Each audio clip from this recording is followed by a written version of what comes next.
అందరికీ నమస్కారం. మన పూర్వకాలపు మనుషులు ఆరోగ్యంగా పుష్టిగా ఉండేవారు, నేటికి ఉన్నారు అంటే వారు క్రమం తప్పకుండా రాగి జావ, అంబలి తాగేవారు. మనలో చాలా మందికి రాగి జావ గొప్పతనం తెలుసు. నా వంతు బాధ్యతగా మరో మారు మీకు చేసి చూపిస్తూ, రాగి జావ కోసం ముందు ఒక గ్లాసు నీళ్లు పోసి తల మరిగించుకోవాలండి. మరోవైపు ఒక గ్లాసు నీళ్ళల్లో కాస్త పిండి రుచికి సరిపడినంత ఉప్పు వేసి బాగా కలుపుకోవాలి.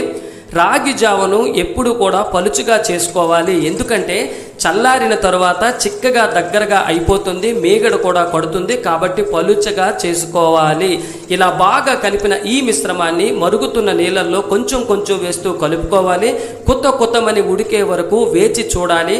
అలా ఉడికిన రాగి జావను గ్లాసులో వేసుకొని పెరుగు, తేనె, బెల్లం, మొలకలు ఇలా మీకు ఎలా నచ్చితే అలా తీసుకుంటే ఆరోగ్యానికి చాలా మంచిది. అందరికీ నమస్కారం. మన పూర్వకాలపు